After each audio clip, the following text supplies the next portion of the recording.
श्री गणेशाय नमः। जय सिया राम भक्तजनों, स्वागत है आप सभी का श्री रामचरितमानस के 8वें दिन की कथा में। आज की कथा में दोस्तों हम माता सीता जी की विदाई और अयोध्या कांड शुरू करेंगे। पवित्र और मनोहर पीली धोती प्रातः काल के सूर्य और बिजली की ज्योति को हरे लेती है। कमर में सुंदर कंकणी और कटिसूत्र है। विशाल भुजाओं में सुंदर आभूषण सुशोभित है। पीला जनेऊ महान शोभा दे रहा है। हाथ की अंगूठी चित्त की को चुरा लेती है। ब्याह के सब साज सजे हुए वह शोभा पा रही है। चौड़ी छाती पर हृदय पर पहनने के सुंदर आभूषण सुशोभित है। पीला दुपट्टा जनेऊ की तरह सुशोभित है, जिसके दोनों छोरों पर मणि और मोती लगे हैं। कमल के समान सुंदर नेत्र है। कानों में सुंदर कुंडल है और मुख तो सारी सुंदरता का खजाना ही है। सुंदर बोहे और मनोहर नासिका है। ललाट पर तिलक तो सुंदरता का घर ही है, जिसमें मंगलमय मोती और मणि गूंदे हुए हैं। ऐसा मनोहर और माथे पर सो रहा है। सुंदर मोर में बहुमूल्य मणियां गुथी हुई है। सभी अंग चित्त को चुराए लेते हैं। सब नगर की स्त्रियां और देव सुंदरियां दूल्हे को देखकर तिनका तोड़ रही है। उनकी बलियां ले रही है और मणि बस्तर तथा आभूषण निशावर करके आरती उतार रही और मंगल गान कर रही है। देवता फूल बरसा रहे हैं और सूत अमागत तथा वाट शिवश सुना रहे हैं। सुहागनी स्त्रियां सुख पाकर कुंवर और कुमारियों को कुल देवता के स्थान में लाई और अंतत प्रेम से मंगल गीत गा गाकर लौकिक रीति करने लगी। पार्वती जी श्री रामचंद्र जी को बड़ बधु का परस्पर ग्रास देना सिखाती है और सरस्वती जी सीता जी को सिखाती है। रानीवास हास विलास के आनंद में मगन है। श्री राम जी और सीता जी को देख देख कर सभी जिनका परम फल प्राप्त कर रही है। अपने हाथ की मणियों में सुंदर रूप के भंडार श्री रामचंद्र जी की परछाई दिख रही है। यह देखकर जानकी जी दर्शन में विजोग होने के व्यय से बहुरूपी लता को और दृष्टि को हिलाती डुलाती नहीं है। उसी समय के हंसी खेल और विनोद का आनंद और प्रेम कहा नहीं जा सकता, उसे सखियां ही जानती है। तदंतर बर कन्याओं का सब सुंदर सखियां जन सेवा को लिवा चली। उसी समय नगर और आकाश में जहां सुनिए वहीं आशीर्वाद की ध्वनि सुनाई दे रही है और महान आनंद छा रहा है। सभी ने प्रसन्न मन से कहा कि सुंदर चारों जोड़ियां चिरंजीव हो। जोगिराज सिद्ध मुनीश्वर और देवताओं ने भी प्रभु श्री रामचंद्र जी को देखकर दंडुबी बजाई और हर्षित होकर फूलों की वर्षा करते हुए तथा जय हो जय हो जय हो कहते हुए वे अपने अपने लोक को चले। तब सब कुमार बहुओं सहित पिताजी के पास आए। ऐसा मालूम होता था मानो शोभा मंगल और आनंद से बढ़कर जनवासा उमड़ पड़ा हो। फिर बहुत प्रकार की रसोई बनी। जनक जी ने बरातियों को बुलावा भेजा। राजा दशरथ जी ने पुत्र सहित गमन किया। अनुपम वस्त्रों के पावड़े पड़ते जाते हैं। आदर के साथ सबके चरण धोए और सबको जथा जोग्य पीड़ों पर बैठाया। तब जानकी जी ने अवधपति दशरथ जी के चरण धोए। उनका शील और स्नेह वर्णन नहीं किया जा सकता। फिर श्री रामचंद्र जी के चरण कमल को धोया। श्री शिव जी के हृदय कमल में छिपे रहते हैं। तीनों भाइयों को श्री रामचंद्र जी के ही समान जानकर जनक जी ने उनके विचरण अपने हाथों से धोए। राजा जनक जी ने सभी को उचित आसन दिए और सब परोसने वालों को बुलावा लिया। आदर के साथ पतले पड़ने लगी, जो मणियों को पत्तों से सोने की कील लगाकर बनाई गई थी। चतुर और बनीत रसोइये सुंदर स्वादिष्ट और पवित्र दाल भात और गाय का सुगंधित घी क्षण भर में सबके सामने परोसा गया। सब लोग पंचकोर करके भोजन करने लगे। गाली का गाना सुनकर वह अंतत प्रेमगन हो गई। अनेकों तरह के अमृत के समान स्वादिष्ट पकवान परसे गए, जिनका बखान नहीं हो सकता। चतुर रसोइये ने नाना प्रकार के व्यंजन परसने लगे। उनका नाम कौन जानता है। 4 प्रकार के भोजन की विधि कही गई है। उनमें से एक एक विधि के इतने पदार्थ बने हैं कि जिनका वर्णन नहीं किया जा सकता। 6 रसों को बहुत तरह के सुंदर स्वादिष्ट व्यंजन है। एक एक रस के अनगिनती प्रकार के बने हैं। भोजन करते समय पुरुष और स्त्रियों के नाम लेकर स्त्रियां मधुर ध्वनि से गाली दे रही है। समय के सुहावनी गाली शोभित हो रही है। उसे सुनकर समाज सहित राजा दशरथ हंस रहे हैं।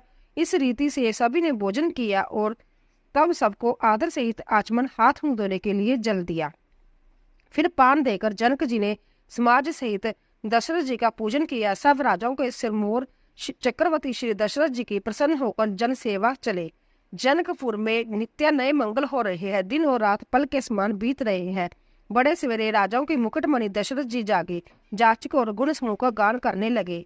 चारों कुमारों को सुंदर वधुओं सहित देखकर उनके मन में जितना आनंद है वह किस प्रकार कहा जा सकता है। वह प्रांतः क्रिया करके गुरु वशिष्ठ जी के पास गए। उनके मन में महान आनंद और प्रेम भरा था। राजा प्रणाम और पूजन करके फिर हाथ जोड़कर मानो अमृत में डुबोई हुई वाणी बोले, हे मुनिराज सुनिए, आपकी कृपा से आज मैं पूर्ण काम हो गया हूँ। हे स्वामिन, अब सब ब्राह्मणों को बुलाकर उनको सब तरह के सजी हुई गायें दीजिए। जय सुनकर गुरुजी ने राजा की बड़ाई करके फिर मुनिगणों को बुलावा भेजा। तब वामदेव, देवऋषि, नारद, वाल्मीकि, जवाली और विश्वामित्र आदि तपस्वी श्रेष्ठ मुनियों के समूह आए। राजा ने सबको दंडवत प्रणाम किया और प्रेम सहित पूजन करके उन्हें उत्तम आसन दिए। 4 लाख उत्तम गाय मंगवाई जो कामधेनु के समान अच्छे स्वभाव वाली और सुहावनी थी। उन सब को सब प्रकार के सजाकर राजा ने प्रसन्न होकर भूदेव ब्राह्मण को दिया। राजा बहुत तरह से विनती कर रहे हैं कि जगत में मैंने आज ही जीने का लाभ पाया। ब्राह्मण से आशीर्वाद पाकर राजा आनंदित हुए। फिर जाचकों के समूहों को बुलावा लिया और सबको उनकी रुचि पूछकर सोना, बस्तर, मणि, घोड़ा, हाथी और रथ जिसने जो चाहा सो सूर्य कुल को आनंदित करने वाले दशरथ जी ने दिए। वह सब गुण अनुवाद गाते हुए सूर्य कुल के स्वामी की जय हो जय हो जय हो कहते हुए चले। इस प्रकार श्री रामचंद्र जी के विवाह का उत्सव हुआ। जिन्हें सहस्र मुख है वह शेष जीवी उसका वर्णन नहीं कर सकते। बार बार विश्वामित्र जी के चरणों में सिर नवाकर राजा कहते हैं, हे मुनिराज, जय सब सुख आपके ही कपाट कटाक्ष का प्रसाद है। राजा दशरथ जी जनक जी के स्नेहशील करनी और ऐश्वर्य की सब प्रकार से सराहना करते हैं। प्रतिदिन सवेरे उठकर अयोध्या नरेश विदा मांगते हैं, पर जनक जी उन्हें प्रेम से रख लेते हैं। आदर नित्यान्याय बढ़ता जाता है। प्रतिदिन हजारों प्रकार से मेहमानी होती है। नगर में नित्यान्याय आनंद और उत्साह रहता है। दशरथ जी का जाना किसी को नहीं सुहाता। इस प्रकार बहुत दिन बीत गए, मानो बराती स्नेह की रस्सी में बंध गए हैं। तब विश्वामित्र जी और शांतानंद जी जाकर राजा जनक को समझाकर कहा, यद्यपि आप स्नेह वश उन्हें नहीं छोड़ सकते तो भी अब दशरथ जी को आज्ञा दीजिए। हे नाथ, बहुत अच्छा कहकर जनक जी ने मंत्री को बुलाया। वह आए और जय जीव कहकर उनको मस्तक नवाया। जनक जी ने कहा, अयोध्या नाथ चलना चाहते हैं, भीतर रानीवास में खबर कर दो। जय सुनकर मंत्री, ब्राह्मण, सभासद और राजा जनक भी प्रेम के वश हो गए। जनकपुरी वासियों ने सुना कि बारात जाएगी, तब वह व्याकुल होकर एक दूसरे से बात पूछने लगे। जाना सत्य है। जय सुनकर सब ऐसे उदास हो गए मानो संध्या के समय कमल सुखचा गए हो। आते समय जहां जहां बराती ठहरे थे वहां बहुत प्रकार के सीधा और सोइयों का सामान भेजा गया। अनेकों प्रकार के मेवे, पकवान और भोजन की सामग्री जो बखानी नहीं जा सकती। अनगिनत बैलों और कहारों पर भर भर कर लाद लाद कर भेजी गई।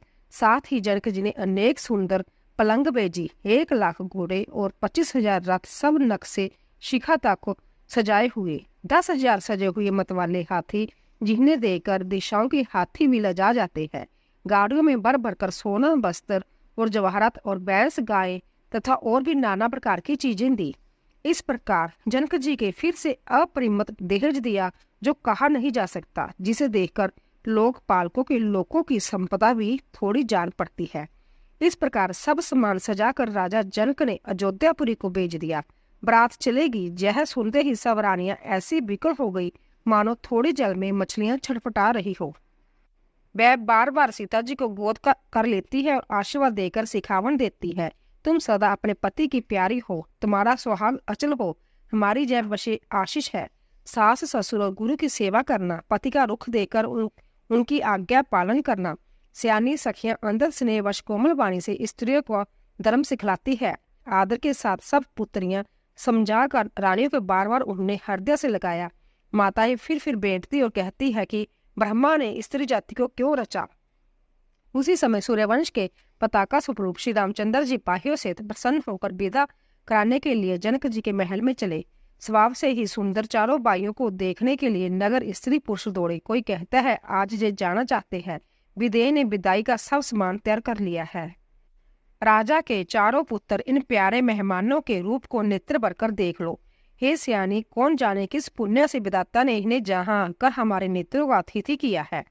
मरने वाला जिस तरह अमृत पा जाए, जन्म का भूखा कल्प वृक्ष पा जाए और नरक में रहने वाला जीव जैसे भगवान के परम पद को प्राप्त हो जाए, हमारे लिए इनके दर्शन वैसे ही है। श्री रामचंद्र जी को शोभा को निरखा कर हृदय धर लो।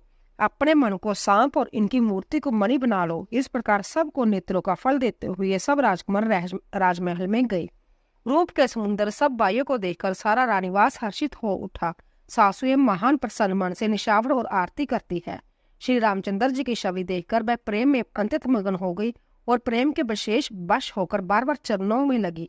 हृदय में प्रति छा गई, इसमें लज्जा नहीं रह गई। उनके स्वाभाविक स्नेह का वर्णन किस तरह किया जा सकता है। उन्होंने भाइयों सहित श्री राम जी को उपटन करके स्नान कराया और बड़े प्रेम से छठ रस भोजन कराया। सु अवसर जानकर श्री रामचंद्र जी शील स्नेह और संकोच भरी वाणी बोले, महाराज अयोध्यापुरी को चलना चाहते हैं। उन्होंने हमें विदा होने के लिए जहाँ भेजा है। हे माता, प्रसन्न मन से आज्ञा दीजिए और हमें अपने बालक जानकर सदा स्नेह बनाए रखिएगा। इन वचनों को सुनते ही रानीवास उदास हो गया।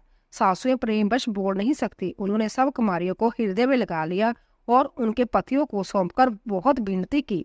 विनती करके उन्होंने सीता जी को श्री रामचंद्र जी को समर्पित किया और हाथ जोड़कर बार बार कहा, हे तात, हे सजान, मैं बलि जाती हूँ। तुमको सबकी गति मालूम है। परिवार को, प्रवासियों को, मुझको और राजा को सीता प्राणी के समान प्रिय है, ऐसा जानिएगा। हे तुलसी के स्वामी, इसके शील और स्नेह को देखकर इसे अपनी दासी करके मानिएगा। तुम पूर्ण काम हो, सुजान शिरोमणि हो और बाब प्रिय हो। हे राम, तुम भक्तों के गुणों को ग्रहण करने वाले, दोषों को नाश करने वाले और दया के दाम हो। ऐसा कहकर रानी चरणों को पकड़कर चुप रह गई, मानो उनकी वाणी प्रेम रूपी दलदल में समा गई हो। स्नेह में सनी हुई श्रेष्ठ वाणी सुनकर श्री रामचंद्र जी ने सास का बहुत प्रकार से सम्मान किया। तब श्री रामचंद्र जी ने हाथ जोड़कर विदा मांगते हुए बार बार प्रणाम किया, आशीर्वाद पाकर और फिर सिर नवाकर भाइयों सहित श्री रघुनाथ जी चले। श्री राम जी की सुंदर अमधुर मूर्ति को हृदय में लाकर सब रानियां स्नेह से शीतल हो गई। फिर धीरज दान करके राजकुमारियों को बुलाकर माताएं बार बार उन्हें गले लगाकर बैठने लगी। पुत्रियों को पहुंचाती है, फिर लौटकर मिलती है। परस्पर में कुछ थोड़ी प्रीति नहीं बढ़ी, अर्थात बहुत प्रीति बढ़ी। बार बार मिलती हुई माताओं को सखियों ने अलग कर दिया, जैसे हाल की ब्याई हुई गाय को कोई उसके बालक बछड़े से अलग कर दे। सब स्त्री पुरुष और सखियों सहित सारा रानीवास प्रेम के विशेष में वश हो गया। ऐसा लगता है मानो जनकपुरी में करुणा और बरही का डेरा डाल दिया। जानकी जी ने जिन तोता और मैनों को पाल पोस कर बड़ा किया था और सोने के पिंजरों में रखकर पढ़ाया था, वह व्याकुल होकर कह रहे हैं, बदेई कहाँ है। उनके ऐसे वचनों को सुनकर धीरज किसको नहीं त्यागा। जब पक्षी और पशु तक इस तरह विकल हो गए, तब मनुष्य की दशा कैसे कही जा सकती है। तब बाहिर सहित जनक जी वहां आए। प्रेम से उमड़कर उनके नेत्रों का जल भर आया। वह परम प्रज्ञावान कहलाते हैं, पर सीता जी को देखकर उनका भी धीरज भाग गया। राजा ने जानकी जी को हृदय में लगाया। ज्ञान की महान मर्यादा मिट गई। सब बुद्धिमान मंत्री उन्हें समझाते हैं। तब राजा ने विषाद करने का समय न जानकर विचार किया। बार बार पुत्रियों को हृदय से लगाकर सुंदर सजी हुई पालकियां मंगवाई। सारा परिवार प्रेम में विवश है। राजा ने सुंदर मुहूर्त जानकर सिद्ध सहित गणेश जी का स्मरण करके कन्याओं को पालकियों में चढ़ाया। राजा ने पुत्री को बहुत प्रकार से समझाया और उन्हें स्त्रियों का धर्म और कुल की रीति सिखाई। बहुत से दासी दास दिए जो सीता जी के प्रिय और विश्वास पात्र सेवक थे। सीता जी के चलते समय जनकपुरी वासी व्याकुल हो गए। मंगल की राशि शुभ शकुन हो रही है। ब्राह्मण और मंत्रियों के समान सहित राजा जनक जी उन्हें पहुंचाने के लिए साथ चले। समय देखकर बाजे बजने लगे। बरातियों ने रथ, हाथी और घोड़े सजाए। दशरथ जी ने सब ब्राह्मणों को बुलावा लिया और उन्हें दान और सम्मान से परिपूर्ण कर दिया। उनकी चरण कमलों की धूलि सिर पर धरकर और आशीष पाकर राजा आनंदित हुए और गणेश जी का स्मरण करके उन्हें प्रस्थान किया। मंगलों के मूल अनेकों शकुन हुए। देवता हर्षित होकर फूल बरसा रहे हैं और अप्सराएं गान गा रही है। अवधपति दशरथ जी नगाड़े बजाकर आनंद पूर्वक अयोध्यापुरी को चले। राजा दशरथ जी ने विनती करके प्रतिष्ठित जाननी को लौटाया और आदर के साथ सब मंगलों को बुलाया। उनको गहने कपड़े, घोड़े, हाथी दिए और प्रेम से पुष्ट करके सबको संपन्न अर्थात बलयुक्त कर दिया।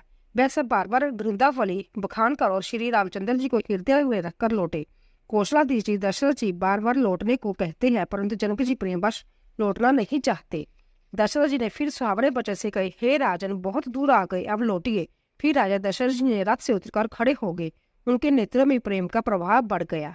तब जनक जी हाथ जोड़कर मानो स्नेह रूपी अमृत डुबोकर वचन बोले, मैं किस तरह किन शब्दों से विनती करूं। हे महाराज, आपने मुझे बड़ी बड़ाई दी है। अयोध्या नाथ दशरथ ने अपनी समधि का सब प्रकार से सम्मान किया। उनके आपस के मिलने में अंतर्भिन्नता थी और इतनी प्रीति जो हृदय में समाती ना थी। जनक जी ने मुनि मंडलिता को सिर नवाया और सभी से आशीर्वाद पाया। फिर आदर के साथ वह रूपशील और गुणों के निदान सब भाइयों से अपने दामादों से मिले और सुंदर कमल के समान हाथों को जोड़कर ऐसे वचन बोले जो मानो प्रेम से ही जन्मे हो। हे राम जी, मैं किस प्रकार आपकी प्रशंसा करूं? आप मुनि और महादेव जी के मनरूपी मानसरोवर हंस हैं। जोगी लोग जिनके लिए क्रोध, मोह, ममता और मद को त्याग कर जो साधन करते हैं, जो सर्वव्यापक ब्रह्मा, अव्यक्त, अविनाशी, चित, अनंत, निर्गुण और गुणों की राशि है, जिनको मन सहित वाणी नहीं जानती और सब जिसका अनुमान ही करते हैं, कोई तर्कना नहीं कर सकते, जिनकी महिमा को वेद नीति कहकर वर्णन करता है और जो तीनों कालों में एक रस रहते हैं, वह ही समस्त सुख के मूल मेरे नेत्रों के विषय हुए। ईश्वर के अनुकूल होने पर जगत में जीव को सब लाभ ही लाभ है। आपने मुझे सभी प्रकार से बढ़ाई दी और अपना जन जानकर अपना लिया। यदि 10,000 सरस्वती और शेष हो और करोड़ों करोड़ तक गणना करते रहे तो भी हे रघुनाथ जी सुनिए, मेरे सौभाग्य और आपके गुणों की कथा कहकर समाप्त नहीं की जा सकती। मैं जो कुछ कह रहा हूँ वह अपने इस एक बल पर कि आप अंत थोड़े ही प्रेम से प्रसन्न हो जाते हैं। मैं बार बार हाथ जोड़कर जय मांगता हूँ कि मेरा मन भूल कर भी आपके चरणों को न छोड़े। जनक जी के श्रेष्ठ वचनों को सुनकर जो मानव प्रेम से पुष्ट किए हुए पूर्ण काम श्री रामचंद्र जी संतुष्ट हुए। उन्होंने सुंदर बेनती करके पिता दशरथ जी, गुरु विश्वामित्र जी और कुल गुरु वशिष्ठ के समान जानकर ससुर जनक की जगह स्मरण किया। फिर जनक जी ने व्रत से विनती की और प्रेम के साथ मिलकर फिर उन्हें आशीर्वाद दिया। फिर राजा ने लक्ष्मण जी और शत्रुघ्न से मिलकर उन्हें आशीर्वाद दिया। वह परस्पर प्रेम के वश होकर बार बार आपस में सिर नवाने लगे। जनक जी बार बार विनती और बड़ाई करके श्री रघुनाथ जी सब भाइयों साथ चले। जनक जी ने जाकर विश्वामित्र जी के चरण पकड़ लिए और उन्हें चरणों की रज को सिर और नेत्रों में लगाया। उन्होंने कहा कि हे मुनीश्वर सुनिए, आप सुंदर दर्शन की कुछ भी दुर्लभ नहीं है। मेरे मन में ऐसा विश्वास है जो सुख और सुयश लोकपाल चाहते हैं, परंतु जिसका मनोरथ करते हुए सुख चाहते हैं। हे स्वामी, वही सुख और सुयश मुझे सुलभ हो गया। सारी सिद्धियां आपके दर्शनों के अनुगामी अर्थात पीछे पीछे चलने वाली है। इस प्रकार बार बार विनती की और सिर नवाकर तथा उनसे आशीर्वाद पाकर राजा जनक लौटे। डंका बजाकर बारात चली। छोटे बड़े सभी समुदाय प्रसन्न है। रास्ते में गांव की स्त्री पुरुष श्री रामचंद्र जी को देखकर नेत्रों का फल पाकर सुखी होते हैं। बीच बीच में सुंदर मुकाम करती हुई तथा मार्ग के लोगों को सुख देने वाली हुई तब वह बारात पवित्र दिनों में अयोध्यापुरी के समीप आ पहुंची। नगाड़ों पर चोड़बे पड़ने लगी, सुंदर डोल बजने लगे, बैरी और छंग की बड़ी आवाज हो रही है, हाथी घोड़े गरज रहे हैं, विशेष शब्द करने वाली जांजे, सुहावनी डफलियां तथा रसीले राग से शहनाइयां बज रही है। बारात को आती हुई सुनकर नगर निवासी प्रसन्न हो गए। सबके शरीरों पर पुलकावली छा गई। सबने अपने अपने सुंदर घरों और बाजारों गलियों को, चौराहों और नगरों को, द्वारों को सजाया। सारी गलियां अर्घ से सिंचाई गई। जहां तक सुंदर चौक पड़ाए गए। तोरणों, दवज्जा, पाताओं को और मंडपों से बाजार ऐसा सजा कि जिसका वर्णन नहीं किया जा सकता। फल सहित सुपारी, केला, आम, मौलसिरी, कटम्ब और तमाल के वृक्ष लगाए गए। वह लगे हुए सुंदर वृक्ष पृथ्वी को छू रहे हैं। उनके मणियों के थाले बड़ी सुंदर कारीगरी से बनाए गए। अनेक प्रकार के मंगल कलश गरगर सजाकर बनाए गए। श्री रघुनाथ जी की पुरी को देखकर ब्रह्मा आदि सब देवता सिहाते हैं। उस समय राजमहल शोभित हो रहा है। उनकी रचना देखकर कामदेव का भी मन मोहित हो जाता है। मंगल, शकुन, मनोहरता, रिद्धि सिद्धि, सुख, सुहावनी, सम्मति और सब प्रकार से आनंद मानो सहज सुंदर शरीर दर दर कर दशरथ जी के घर में छा गई। श्री रामचंद्र जी और सीता जी के दर्शनों के लिए भला कहीं किसी लालसा न होगी। सुहागन स्त्रियां झुंड की झुंड मिलकर चली, जो अपनी छवि से कामदेव की स्त्री रति भी निरादर कर रही है।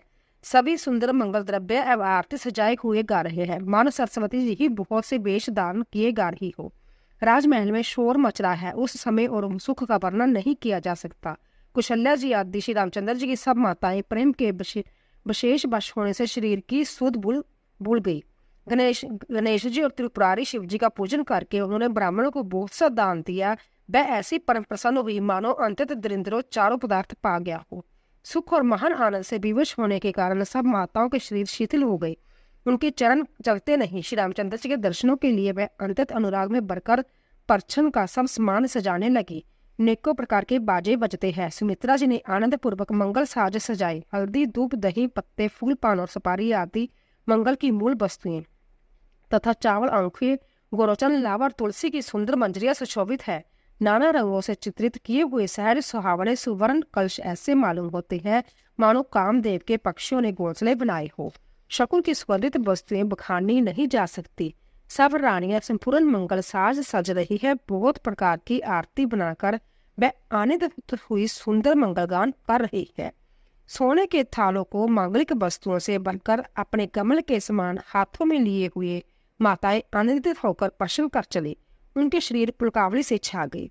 धूप के धुएं से आकाश ऐसा काला हो गया मानो सावन के बादल घूमड़ घूमड़ कर छा गए हो।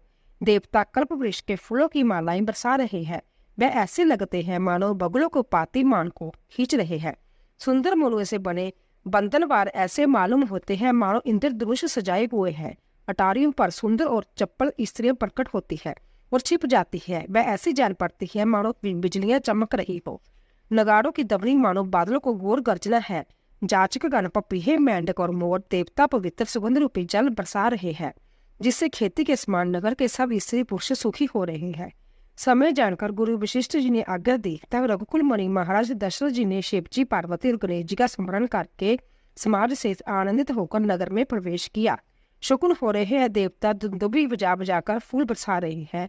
देवताओं की स्त्रियां आनंदित होकर सुंदर मंगल गीत गाकर नाच रही है। मागध, सूत, बाट और चतुर नट तीनों लोगों के उजागर श्री रामचंद्र जी का जश गा रहे हैं। जय दवनी तथा वैद की निर्मल श्रेष्ठ वाणी सुंदर मंगल से सनी हुई दसों दिशाओं सुनाई पड़ रही है। बहुत से बाजे बजने लगे। आकाश में देवता और नगर में लोग सब प्रेम में मगन है। बराती ऐसे बने ठने हैं कि उनका वर्णन नहीं किया जा सकता। परम आनंदित है, सुख उनके मन में समाता नहीं। तब अयोध्यापुरी ने राजा को जोहार की। श्री रामचंद्र जी को देखते ही वह सुखी हो गए। सब मनिया और वस्त्र निशावर कर रहे हैं। नेत्रों में जल भर रहा है और शरीर पुलकित हो रहा है। नगर की स्त्रियां आनंदित होकर आरती कर रही है और सुंदर चारों कुमारों को देखकर हर्षित हो रही है। पालकियों के सुंदर पर्दे हटा हटा कर वह दुल्हनों को देखकर सुखी होती है। इस प्रकार सबको सुख देने वाले राजद्वार आए। माताएं आनंदित होकर बहुओं सहित कुमारों का प्रदर्शन कर रही है। वह बार बार आरती कर रही है। उस प्रेम और महान आनंद को कौन कह सकता है। अनेकों प्रकार के आभूषण, रत्न और वस्त्र तथा अनगिनत प्रकार की अन्य वस्तुएं निशावर छा रही है। बहुओं सहित चारों पुत्रों को देखकर माताएं परम आनंद मगन हो रही है।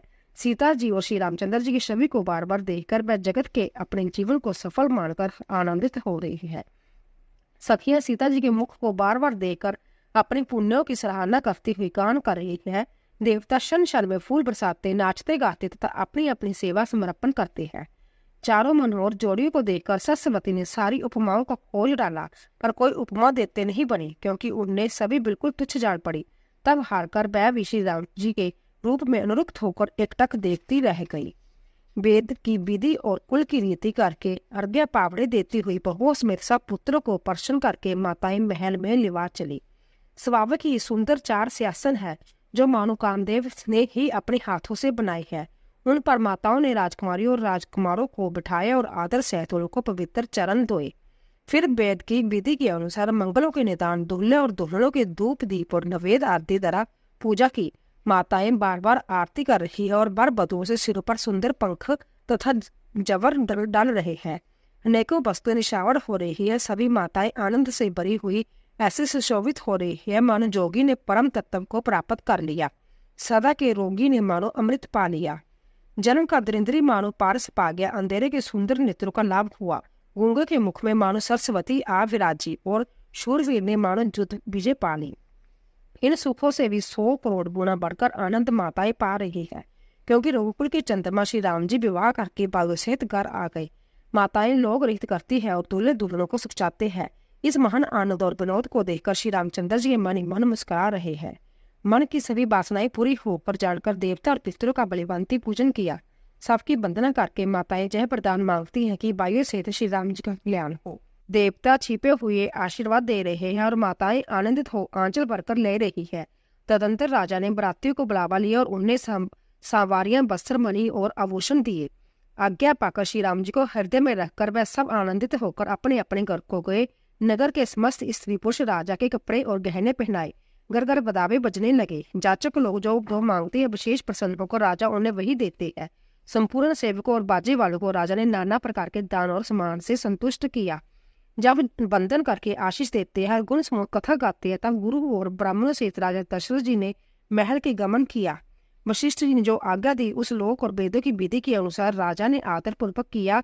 ब्राह्मणों की भीड़ देखकर अपना बड़ा भाग्य चलकर सब रानियां आदर के साथ उठी। चरण धोकर उन्होंने सबको स्नान कराया और राजा ने बलिवंती पूजन करके उन्हें भोजन कराया। आदर दान और प्रेम से पुष्ट हुए वह संतुष्ट मन से आशीर्वाद देते हुए चले। राजा ने गांधी पुत्र विश्वामित्र जी की बहुत सी तरह से पूजा की और कहा, हे नाथ, मेरे समान धन्य दूसरा कोई नहीं है। राजा ने उनकी बहुत सी प्रशंसा की और रानियों सहित उनकी चरण धूलि को ग्रहण किया। उन्हें महल के भीतर ठहरने को उत्तम स्थान दिया, जिसमें राजा और सब रानीवास उनका मन जोहता रहा। फिर राजा ने गुरु वशिष्ठ के चरण कमलों में पूजा की और विनती की उनकी हृदय की कम प्रीति ना थी। बहुओं सहित सब राजकुमार और सब रानियों समेत राजा बार बार गुरु के चरण की वंदना करते हैं और मुनीश्वर आशीर्वाद देते हैं। राजा ने अंतत प्रेमपूर्ण हृदय में पुत्रों को और सारी संपत्ति को सामने रखकर विनती की, परंतु मुनिराज केवल अपना नेक मांग लिया और बहुत सारे से आशीर्वाद दिया। फिर सीता सहित श्री रामचंद्र जी को हृदय में रखकर गुरु वशिष्ठ जी हर्षित होकर अपने स्थान को गए। राजा ने सब ब्राह्मणों को स्त्री को बुलवाया और उन्हें सुंदर वस्त्र तथा आभूषण पहनाए। फिर सब सुहासिनियों को बुलावा लिया और उनकी रुचि समझकर उन्हें पहरावनी दी। नेकी लोग सब अपना अपना नेक जोग लेते हुए और राजाओं के शिरोमणि दशरथ जी की उनकी इच्छा के अनुसार देते हैं। जिन मेहमानों को प्रिय और पूजनीय जाना, उनका राजा ने बलिवंती सम्मान किया। देवगढ़ श्री रघुनाथ जी का विवाह देकर उत्सव प्रशंसा करके फूल बरसाते हुए नगाड़े बजाकर सुख प्राप्त कर अपने अपने लोक को चले। वह एक दूसरे से श्री राम जी का जश कहते हैं, हृदय में प्रेम समाता नहीं। सब प्रकार से सबका प्रेम पूर्वक बलिवंती आदर सत्कार कर लेने पर राजा दशरथ के हृदय में आनंद भर गया। जहाँ रानीवास था वह वहां पधारे और बहुओं समेत उन्होंने कुमारों को देखा। राजा ने आनंद सहित पुत्रों को गोद में लिया। उसी समय राजा को जितना सुख हुआ उसे कौन कह सकता है। फिर पुत्र वधुओं को प्रेम सहित गोद में बैठाकर बार बार हृदय में हर्षित होकर उन्होंने उनका दुलार किया। यह समाज देखकर रानीवास प्रसन्न हो गया, सबके हृदय में आनंद से निवास कर लिया। तब राजा ने जिस तरह विवाह हुआ था वह सब कहा। उसे सुनकर सब किसी का हर्ष होता है। राजा जनक के गुण, शील और महत्ता, प्रीति की रीति और सुहावनी संपत्ति का वर्णन राजा ने बाट की तरह बहुत प्रकार से किया। जनक जी ने करनी हुई सुनकर सब रानियां बहुत प्रसन्न हुई। पुत्रों से स्नान करके राजा ने ब्राह्मण, गुरु और कुटुंबियों को बुलाकर अनेक प्रकार के भोजन किए। 5 घड़ी रात बीत गई। सुंदर स्त्रियां मंगल गान कर रही है, वह रात्रि सुख की मूल और मनोहारी हो गई। सबने आचमन करके पान खाए और फूलों की माला, सुगंधित द्रव्य आदि से विभूषित होकर सब शोभा छा रहे हैं। श्री रामचंद्र जी को देखकर और आज्ञा पाकर सब सिर नवाकर अपने अपने घर को चले। वहां के प्रेम, आनंद, विनोद, महत्व, समय, समाज और मनोहरता को सैकड़ों सरस्वती, शेष, वेद, ब्रह्मा, महादेवी और गणेश जी भी नहीं कर सकते। फिर भला मैं उस किसी प्रकार बखान करूं? कहीं केचुआ विद्यार्थी को सिर पर ले सकता है। राजा ने सबका सब प्रकार से सम्मान करके कोमल वचन कहकर रानी को बुलाया और कहा, बहुएं अभी बच्ची है, पराए घर आई है, इनको इस तरह से रखना जैसे नेत्रों की पलकें रखती है। लड़के थके हुए नींद के वश हो रहे हैं, इन्हें ले जाकर शयन कराओ। ऐसा कहकर राजा श्री रामचंद्र जी के चरणों में मन लगाकर विश्राम भवन में चले गए। राजा के स्वभाव से ही सुंदर वचन सुनकर मणियों जड़े सुवर्ण पलंग बिछवाए, गौं के दूध के फैन के समान सुंदर एवं कोमल अनेकों सफेद चादरें बिछाई।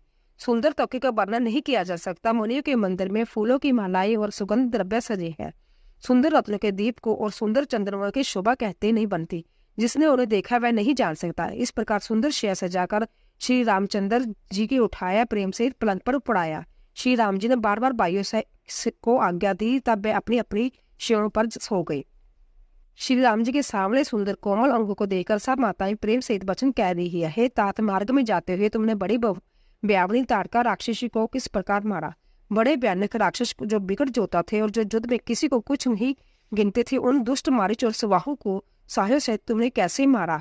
हे तात, मैं बलिया लेती हूँ, मुनि की कृपा से ईश्वर ने तुम्हारी बहुत सी बलों को टाल दिया। दोनों भाइयों ने जग की रखवाली करके गुरु जी के प्रसाद सब विदाई पाई। द्वितीय स्पान अयोध्या कांड। चरणों की धूलि लगते ही मुनि पत्नी अहल्या तर गई। विश्व भर में जय कृति पूर्ण रीति से व्याप्त हो गई। कच्छप की पीठ वज्र और पर्वत से भी कठोर शिवजी के धनुष को राजाओं के समाज में तुमने तोड़ दिया। विश्व विजय के जश और जानकी जी को पाया और सब भाइयों बढ़ाकर घर लाए। तुम्हारे सभी कर्म अमनुष्य है, जिन्हें केवल विश्वामित्र जी की कृपा से सुधारा है। हे तात, तुम्हारा चंद्रमुख देखकर आज हमारा जगत में जन्म लेना सफल हुआ। तुमको बिना देखे जो दिन बीते हैं उनको ब्रह्मा गिनती में न लावे। बिना बड़े उत्तम वचन कहकर श्री रामचंद्र जी सब माताओं को संतुष्ट किया। फिर शिव जी गुरु और ब्राह्मणों के चरणों का स्मरण कर नेत्रों को नींद के वश में किया। नींद में भी उनका अंतर सलोना मुखड़ा ऐसा सो रहा था मानो संध्या के समय लाल कमल सो रहा है। स्त्रियां गड़गड़ जागरण कर रही है और आपस में मंगलमयी गालियां दे रही है। रानी कहती है, हे सजनी देखो रात्रि की कैसी शोभा है जिससे अयोध्यापुरी विशेष शोभित हो रही है। सासुएं सुंदर बहुओं को लेकर सो गई, मानो सर्पों ने अपने सिर की मणियों को हृदय में छिपा लिया है। प्रांतःकाल पवित्र ब्रह्म मुहूर्त में प्रभु जागे, मुर्गे सुंदर बोलने लगे, बाट और माघ दर्वन गुणों का गान किया तथा नगर के लोग द्वार पर जोहार करने को आए। ब्राह्मणों को, देवताओं को, गुरु पिता और माताओं की वंदना करके आशीर्वाद पाकर सब भाई प्रसन्न हुए। माताओं ने आदर के साथ उनके मुखों की देखा, फिर वे राजा के साथ दरवाजे पर पधारे। स्वभाव से ही पवित्र चारों भाइयों ने सब शोष आदि निवृत्त होकर पवित्र सरयू नदी में स्नान किया और प्रांतीय क्रिया करके वे पिता के पास आए। राजा ने देखते ही उन्हें हृदय से लगा लिया। तदंतर वे आज्ञा पाकर हर्षित होकर बैठ गए। श्री रामचंद्र जी के दर्शन कर और नेत्रों के लाभ की बस यही सीमा है, ऐसा अनुमान कर सारी सभा शीतल हो गई। फिर मुनि वशिष्ठ जी और विश्वामित्र जी आए। राजा ने उनको सुंदर आसन पर बिठाया और पुत्रों समेत उनकी पूजा करके उनके चरणों में लगे। दोनों गुरु श्री राम जी को देखकर प्रेम में मुग्ध हो गए। वशिष्ठ जी के धर्म का इतिहास कह रहा है और राजा रानीवास सहित सुन रहे हैं, जो मुनियों के मन को भी अज्ञा है। ऐसे विश्वामित्र जी की करनी को वशिष्ठ जी ने आनंदित होकर बहुत प्रकार से वर्णन किया। वामदेव जी बोले, यह सब बातें सत्य है। विश्वामित्र जी की सुंदर कीर्ति तीनों लोकों में छाई हुई है। जय सुनकर सब किसी को आनंद हुआ। श्री राम लक्ष्मण के हृदय में अधिक उत्साह हुआ। नित्य ही मंगल आनंद और उत्सव होते हैं। इसी तरह आनंद में दिन बीतते जाते हैं। अयोध्या आनंद से बढ़कर उमड़ पड़ी। आनंद की अधिकता अधिक से अधिक बढ़ती जा रही है। अच्छा दिन शुभ मुहूर्त शोधकर सुंदर कंकन खोले गए। मंगल आनंद और विनोद कुछ कम नहीं हुए। इस प्रकार नित्य नए सुख को देखकर देवता से हटते हैं और अयोध्या में जन्म पाने के लिए ब्रह्मा जी से याचना करते हैं। विश्वामित्र जी की नित्य ही चलना चाहते हैं, पर श्री रामचंद्र जी के स्नेह और विनय वश रह जाते हैं। दिनों दिनों तक राजा का सुगुना भाव देखकर महामुनिराज विश्वामित्र जी की उन्नी सराहना करते हैं। अंत में सब विश्वामित्र जी ने विदा मांगी। तब राजा प्रेम मगन हो गए और पुत्रों सहित आगे बढ़े। जय सारी संपदा आपकी है, मैं तो स्त्री पुत्रों सहित आपका सेवक हूँ। हे मुनि, लड़कों पर सदा स्नेह करते रहिएगा और मुझे भी दर्शन देते रहिएगा। ऐसा कहकर पुत्र और रानियों सहित राजा दशरथ जी विश्वामित्र जी के चरणों पर गिर पड़े। उनके मुंह से बात नहीं निकलती। ब्राह्मण विश्वामित्र जी ने बहुत प्रकार से आशीर्वाद दिए और वह चल पड़े। प्रीति की रीति कही नहीं जाती। सब भाइयों को साथ लेकर श्री राम जी प्रेम के साथ उन्हें पहुंचाकर और आज्ञा पाकर लौटे। गादी कुल के चंद्रमा विश्वामित्र जी की बड़े हर्ष के साथ श्री रामचंद्र जी के रूप राजा दशरथ जी की भक्ति, विवाह और उत्साह और आनंद को मन ही मन सराहते जाते हैं। वामदेव जी और रघुकुल के गुरु ज्ञानी वशिष्ठ जी ने फिर विश्वामित्र जी की कथा बखनाकर कही। मुनि का सुंदर जश सुनकर राजा मन ही मन अपने पुण्य को प्रभाव बखान करने लगे। आज्ञा हुई तब सब लोग लौटे। राजा दशरथ जी भी पुत्रों सहित महल में गए। जहां तहां सब श्री रामचंद्र जी के विवाह की गाथाएं गा रहे हैं। श्री रामचंद्र जी का पवित्र सुयश तीनों लोकों में छा गया। जब से श्री रामचंद्र जी विवाह करके घर आए, तब से सब प्रकार का आनंद अयोध्या में आकर बसने लगा। प्रभु के विवाह में जैसा आनंद उत्साह हुआ, उसे सरस्वती और सर्फों का राजा शेष भी नहीं कह सकते। श्री सीताराम जी के जश को, कवि कुल के जीवन को पवित्र करने वाले और मंगलों की खान जानकर इसमें मैंने अपनी वाणी को पवित्र करने के लिए कुछ बखलाकर कहा है। अपनी वाणी को पवित्र करने के लिए तुलसी ने राम का जश कहा है। श्री रघुनाथ जी का चरित्र अपार समुद्र है, किस कवि ने उसका पार पाया है। जो लोग जगह पवित्र और विवाह के मंगलमय उत्सव का वर्णन आदर के साथ सुनकर गावेगा, वह लोग श्री जानकी जी श्री राम जी की कृपा से सदा सुख पावेगा। श्री सीता जी और श्री रघुनाथ जी के विवाह प्रसंग को जो लोग प्रेम पूर्वक गाए सुनेंगे, उनके लिए सदा उत्साह ही उत्साह है, क्योंकि श्री रामचंद्र जी का जश मंगलमय धाम है। कल युग के संपूर्ण पापों को विध्वंस करने वाले श्री रामचरितमानस का यह पहला पान समाप्त। बालकांड समाप्त। श्री गणेशाय नमः। श्री जानकी वल्लभ विजेते श्री रामचरितमानस द्वितीय पान अयोध्या कांड। जिनकी गोद में हिमाचल सूता पार्वती जी, मस्तक पर गंगा जी, ललाट पर द्वितीय का चंद्रमा, कंठ में हलाहल विष और वक्ष स्थल पर सर्पराज शेष जी सुशोभित है। वह बसन से विभूषित देवताओं में श्रेष्ठ, सर्वेश्वर, सहारकर्ता, सर्वव्यापक, कल्याण रूप चंद्रमा के समान शुभ वर्ण श्री शंकर जी सदा मेरी रक्षा करे। रघुकुल को आनंद देने वाले श्री रामचंद्र जी के मुखार बिंद जो शुभ राज्याभिषेक, ना तो प्रसन्नता को प्राप्त हुई, ना ही वनवास के दुख से मलिन ही हुई, वह मुखमल कमल वाली छवि मेरे लिए सदा सुंदर मंगलों को देने वाली हो। नील कमल के समान श्याम और कोमल जिनके अंग है, श्री सीता जी जिनके वाम भाग में विराजमान है और जिनके हाथों में अमोघ बाण है और सुंदर धनुष है, उन रघुवंश के स्वामी श्री रामचंद्र जी को मैं नमस्कार करता हूँ। श्री गुरु जी के चरण कमलों में रज से अपने मन रूपी दर्पण को साफ करके मैं श्री रघुनाथ जी के उस निर्मल जस का वर्णन करता हूँ जो चारों फलों को, धर्म, अर्थ, काम, मोक्ष को देने वाले हैं। जब से श्री रामचंद्र जी विवाह करके घर आए तब से नित्य नए मंगल हो रहे हैं और आनंद के बदावे बज रहे हैं। 14 लोक रूपी बड़े बारी पर्वतों पर पुण्य रूपी मेघ सुख रूपी जल बरसा रहे हैं। रिद्धि सिद्धि और संपत्ति रूपी सुहावनी नदियां उमड़ उमड़ कर अयोध्यापुरी समुद्र में आ मिली। नगर के स्त्री पुरुष अच्छी जाति के मणियों के समूह है जो सब प्रकार से पवित्र, अमूल्य और सुंदर है। नगर का ऐश्वर्य कुछ कहा नहीं जाता, ऐसे जान पड़ता है मानो ब्रह्मा जी की कारीगरी बस इतनी ही है। सब नगर निवासी श्री रामचंद्र जी के मुख चंद्र को देखकर सब प्रकार से सुखी है। सब माताएं और सखी सहेलियां अपनी मनोरथ रूपी बेल को फली हुई देखकर आनंदित है। श्री रामचंद्र जी के रूप, गुण, शील और स्वभाव को देख सुनकर राजा दशरथ जी बहुत ही आनंदित होते हैं। सबके हृदय में ऐसी अभिलाषा है और सब महादेव जी को मानकर कहते हैं कि राजा अपने जीते जी श्री रामचंद्र जी को युवराज पद दे दे। एक समय रघुकुल के राजा दशरथ जी अपने सारे समाज सहित राजसभा में विराजमान थे। महाराज समस्त पुण्य की मूर्ति है, उन्हें श्री रामचंद्र जी का सुंदर जश सुनकर अंतत आनंद हो रहा है। सब राजा उनकी कृपा चाहते हैं और लोग पालन कर उसके रुख के रखते हुए प्रीति करते हैं। पृथ्वी, आकाश, पाताल तीनों भुवनों में और तीनों कालों में दशरथ जी के समान बड़बाकी कोई नहीं है। मंगलों के मूल श्री रामचंद्र जी जिनके पुत्र हैं, उनके लिए जो कुछ कहा जाए सब थोड़ा है। राजा ने स्वाभाविक ही हाथ में दर्पण ले लिया और उसमें अपना मुंह देखकर मुकुट को सीधा किया। देखा कि कानों के पास बाल सफेद हो गए, मानो बुढ़ापा ऐसा उपदेश कर रहा है कि हे राजन, श्री रामचंद्र जी को युवराज पद देकर अपने जीवन और जन्म का लाभ क्यों नहीं लेते। हृदय में जय विचार लाकर राजा दशरथ जी ने शुभ दिन और सुंदर समय पाकर प्रेम से पुलकित शरीर हो आनंद मगर मन से उसे गुरु वशिष्ठ जी को जा सुनाया। राजा ने कहा, हे मुनिराज सुनिए, श्री रामचंद्र जी अब सब प्रकार से सब योग्य हो गए हैं। सेवक, मंत्री, सब नगर निवासी और जो हमारे शत्रु मित्र या उदासीन है, सभी को श्री रामचंद्र जी वैसे ही प्रिय है जैसे वह मुझको है। आपका आशीर्वाद ही मानव शरीर दान करके सुशोभित हो रहा है। हे स्वामी, सारे ब्राह्मण परिवार सहित आपके ही समान उन पर स्नेह करते हैं। जो लोग गुरु के चरणों की रज को मस्तक पर धारण करते हैं, वह मानो समस्त ऐश्वर्य को अपने वश में कर लेते हैं। इसका अनुभव मेरे समान दूसरे किसी ने नहीं देखा। आपकी पवित्र चरण रज की पूजा करके मैंने सब कुछ पा लिया। अब मेरे मन में एक ही अभिलाषा है, हे नाथ, वह भी आप ही अनुग्रह से पूरी होगी। राजा का सहज प्रेम देखकर मुनि ने प्रसन्न होकर कहा, नरेश, आज्ञा दीजिए, कहिए क्या अभिलाषा है। हे राजन, आपका नाम और जश है ही संपूर्ण मनचाही वस्तुओं को देने वाला है। हे राजाओं के मुकुट मुनि, आपके मन की अभिलाषा फल का अनुगमन करती है, अर्थात आपके अच्छी करने के पहले ही फल उत्पन्न हो जाता है।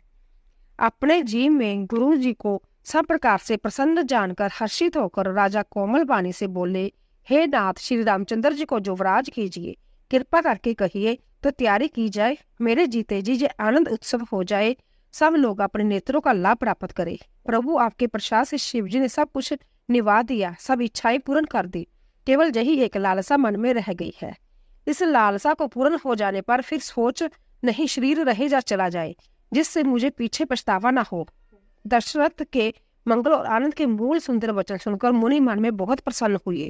वशिष्ठ जी ने कहा, हे राजन सुनिए, जिनसे विमुख होकर लोग पछताते हैं और जिनके भजन बिना जी की जलन नहीं जाती, वह स्वामी श्री राम जी आपके पुत्र हुए हैं, जो पवित्र प्रेम के अनुगामी है। श्री राम जी पवित्र प्रेम के पीछे पीछे चलने वाले हैं, इसी से तो प्रेम वश आपके पुत्र हुए हैं। हे राजन, अब देर न कीजिए, शीघ्र सब सामान सजाइए। शुभ दिन और सुंदर मंगल तभी है जब श्री रामचंद्र जी युवराज हो जाए, अर्थात उनके अभिषेक के लिए सभी दिन शुभ और मंगलमय है। राजा आनंदित होकर महल में आए और उन्होंने सेवकों को तथा मंत्री सुमंत्र को बुलाया। उन लोगों ने जय जीव कहकर सिर नवाई। तब राजा ने सुंदर मंगलमय वचन श्री रामचंद्र जी को युवराज पद देने का प्रस्ताव सुनाए और कहा, यदि पंचों को आप सबको जय मत अच्छा लगे तो हृदय में हर्षित होकर आप लोग श्री रामचंद्र जी का राज तिलक कीजिए। इस प्रिय वाणी को सुनते ही मंत्री ऐसे आनंदित हुए मानो उनके मनोरथ रूपी पौधे पर पानी पड़ गया हो। मंत्री हाथ जोड़कर विनती करते हैं कि हे जगतपति, आप करोड़ों वर्ष जिए। आपने जगत भर का मंगल करने वाला भला काम सोचा है। हे नाथ, शीघ्रता कीजिए, देर न लगाइए। मंत्रियों की सुंदर वाणी सुनकर राजा को ऐसा आनंद हुआ मानो बढ़ती हुई बेल सुंदर डाली का सहारा पा गई हो। राजा ने कहा, श्री रामचंद्र जी के राज्याभिषेक के लिए मुनिराज वशिष्ठ जी को जो जो आज्ञा हो आप लोग वही सब तुरंत करें। मुनिराज ने हर्षित होकर कोमल वाणी से कहा कि संपूर्ण श्रेष्ठ तीर्थों का जल ले आओ। फिर उन्होंने औषधि, मूल, फूल, फल और पत्थर आदि अनेकों मांगलिक वस्तुओं के नाम गिनकर बताए। चमर, मृग चरम, बहुत प्रकार के वस्त्र, असंख्य जातियों के ऊनी और रेशमी कपड़े, मणियां तथा और भी बहुत सी मंगल वस्तुएं जो जगत में राज्याभिषेक की योग्य होती है, सबको मंगाने की उन्हें आज्ञा दी। मुनि ने वेदों में कहा कि सब विधान बताकर कहा, नगर में बहुत से मंडप सजाओ, फलों समेत आम, सुपारी और केले के वृक्ष नगर की गलियों में चारों ओर रोप दो। सुंदर मणियों के मनोहर चौक परवाओ और बाजार को तुरंत सजाने के लिए कह दो। श्री गणेश जी, गुरु और कुल देवता पूजा करो और भूदेव ब्राह्मणों को सब प्रकार से सेवा करो। ध्वजा, पताका, तोरण, कलश, घोड़े, रथ और हाथी सबको सजाओ। मुनि श्रेष्ठ वशिष्ठ के वचनों को शिरोधार्य करके सब लोग अपने अपने काम में लग गए। मुनीश्वर जिसको जिस काम के लिए आज्ञा थी उसने वही काम इतनी शीघ्रता से कर डाला कि मानो पहले से ही कर रखा था। राजा, ब्राह्मण, साधु और देवता को पूज रहे हैं और श्री रामचंद्र जी के लिए सब मंगल कार्य कर रहे हैं। श्री रामचंद्र जी के राज्याभिषेक की सुहावनी खबर सुनते ही अवध भर में एक बड़ी धूम से बधावे बजने लगे। श्री रामचंद्र जी और सीता जी के शरीर में भी शुभ शकुन सूचित हुए। उनके सुंदर मंगल अंग फटकने लगे। पुलकित होकर वह दोनों प्रेम सहित एक दूसरे से कहते हैं कि जैसा शकुन व्रत के आने की सूचना देने वाले ही है। उनको मामा घर गए बहुत दिन हो गए, बहुत ही अवसर आ रहे हैं, बार बार उनसे मिलने की मन में आता है। शकुनों से प्रिय के मिलने का विश्वास होता है और व्रत के समान जगत में कौन प्यारा। शकुन का बस यही फल है, दूसरा नहीं। श्री रामचंद्र जी को बाई व्रत दिन रात ऐसे सोच रहता जैसे कछुए के हृदय में अंडों में रहता है। इसी समय जब परम मंगल समाचार सुनकर सारा रानीवास हर्षित हो उठा। जैसे चंद्रमा को बढ़ते देखकर समुद्र में लहरों का आनंद सुशोभित होता है।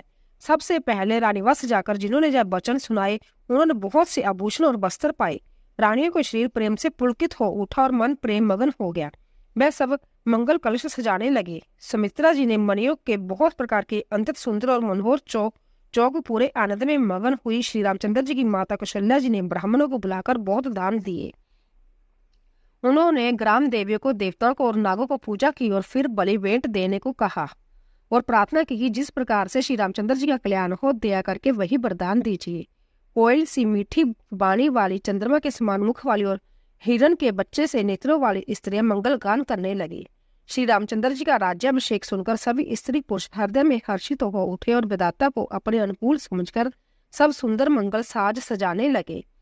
तब राजा ने वशिष्ठ जी को बुलाया और शिक्षा देने के लिए श्री रामचंद्र जी के महल भेजा। गुरु का आगमन सुनते ही श्री रघुनाथ जी ने दरवाजे पर आकर उनके चरणों में मस्तक नवाया, आदर पूर्वक अर्घ देकर उनके कर में लाए और षोड़ उपचार से पूजा करके उनका सम्मान किया। फिर सीता सहित उनके चरण स्पर्श किए और कमल के समान दोनों हाथों को जोड़कर श्री राम जी बोले, जब भी सेवक के घर का स्वामी का पधारना मंगलों का मूल और अमंगलों का नाश करने वाला होता है, तद भी हे नाथ उचित तो यही है कि प्रेम पूर्वक दास को ही कार्य लिए बुला भेज दे, ऐसी ही नीति है। परंतु प्रभु ने प्रभुता छोड़कर जो स्नेह किया, इससे आज जय घर पवित्र हो गया। हे गोसाई, जो आज्ञा हो मैं वही करूं। स्वामी की सेवा में ही सेवक का लाभ है।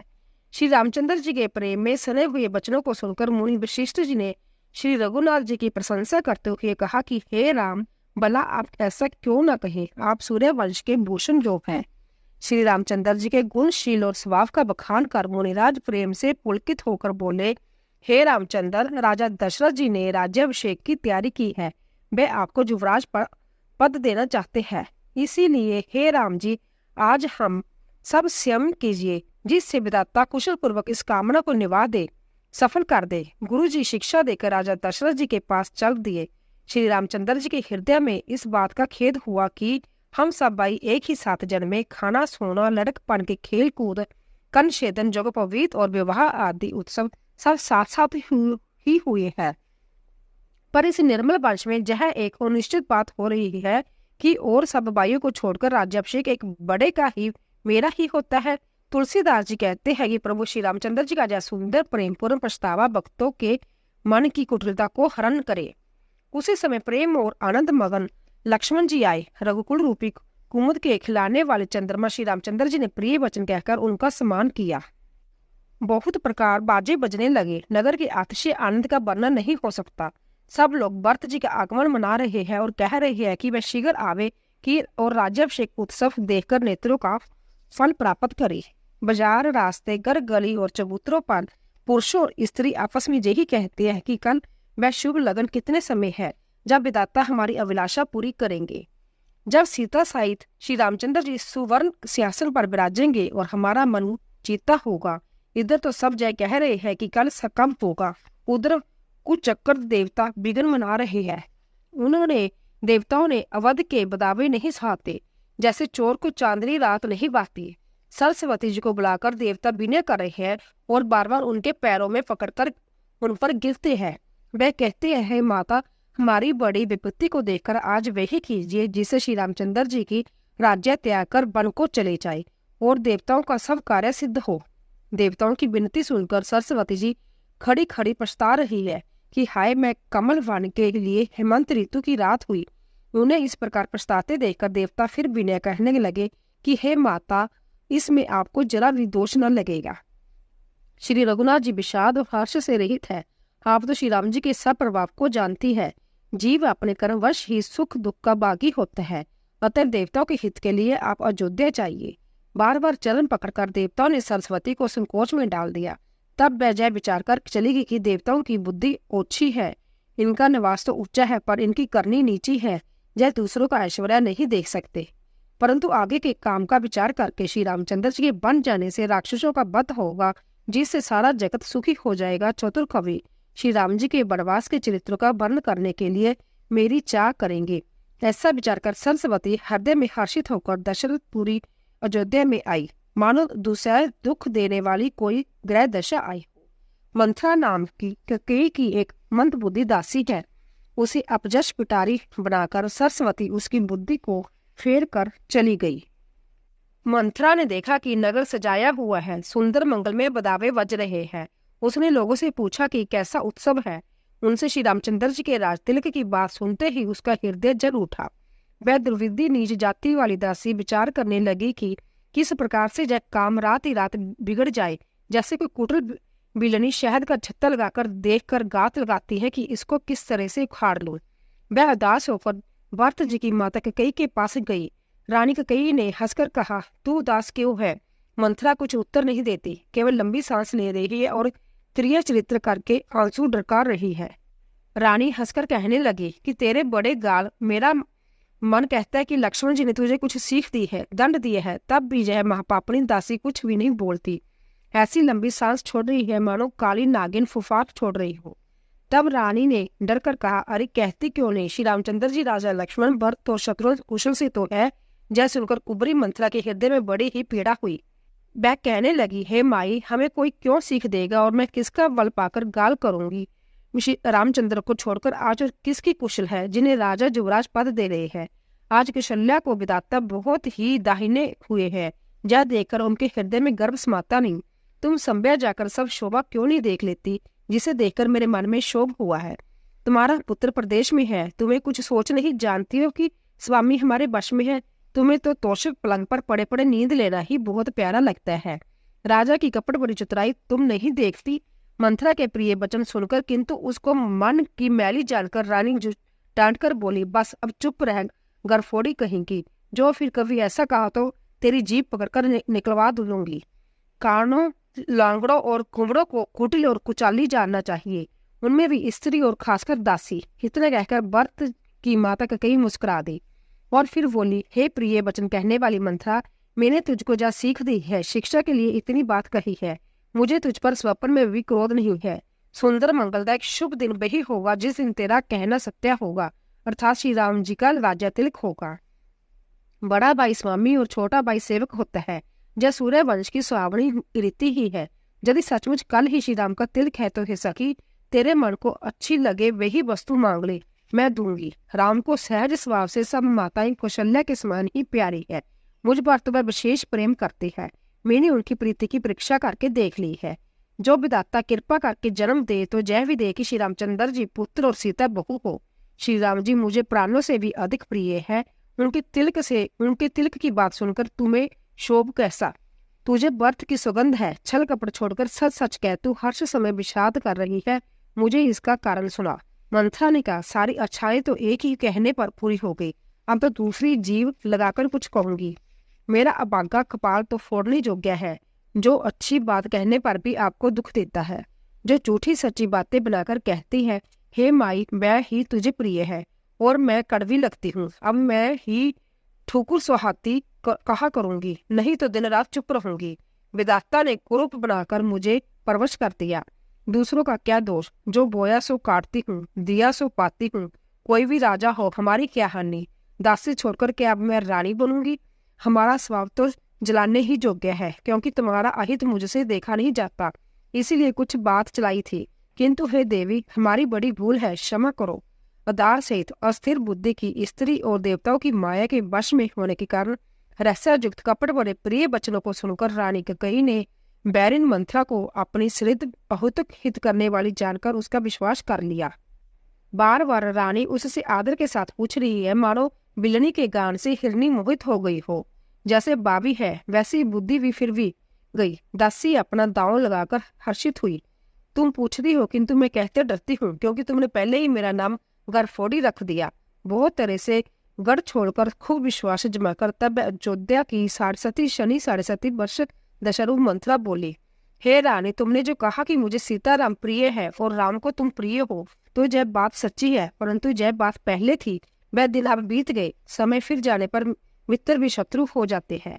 सूर्य कमल के कुल का पालन करने वाला है, पर बिना जल के वही सूर्य उनको जलाकर भस्म कर देता है।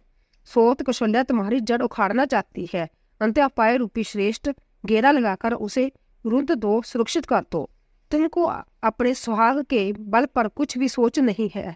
राजा को अपने वश में जानती हो, किंतु राजा के मन के मैले मुंह के मीठे हैं और आपका सीधा स्वभाव है। आप कपट चतुराई जानती ही नहीं।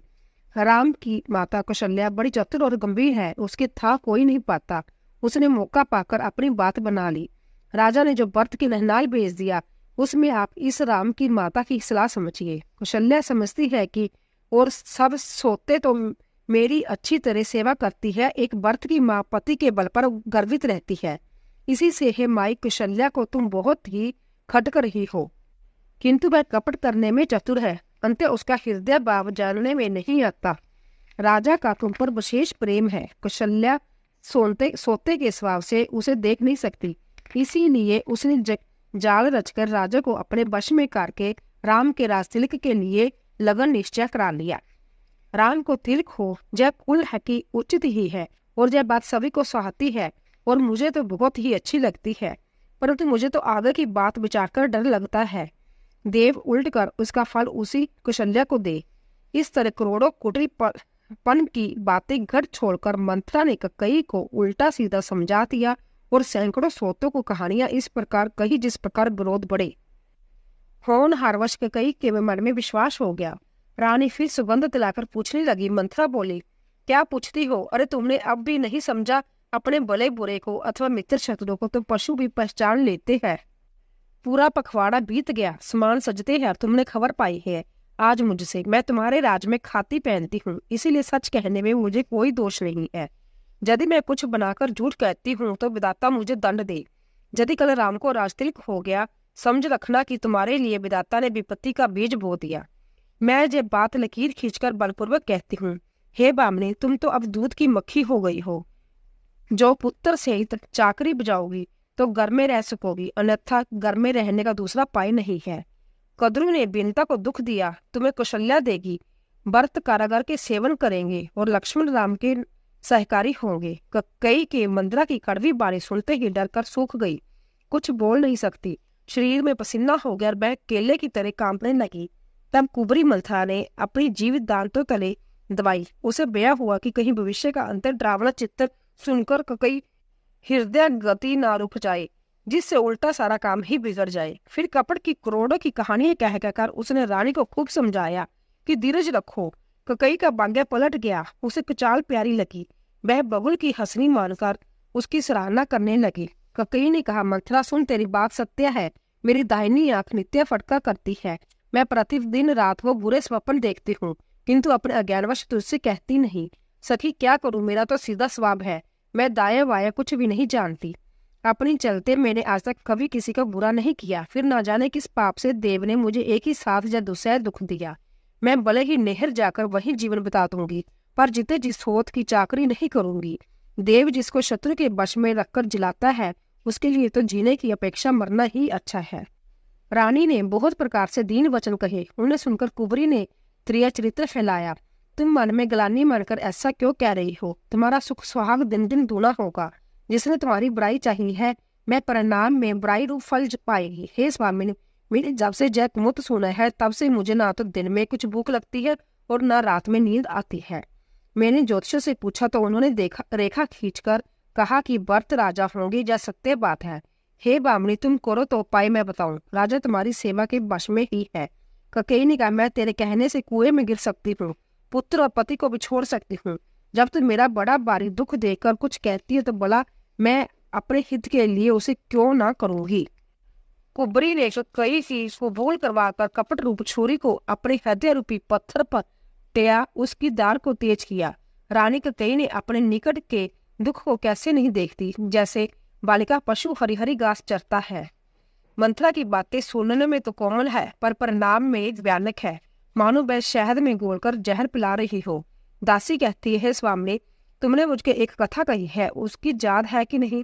तुम्हारे 2 वरदान राजा के पास दरहोर है। आज उन्हें राजा से मांगकर अपनी छाती ठंडी करो। पुत्र को राजा और राम को वनवास दो और सोत का सारा आनंद तुम ले लो। जब राजा राम की सुगंध खा ले, तब वर मांगना, जिससे वचन न टले।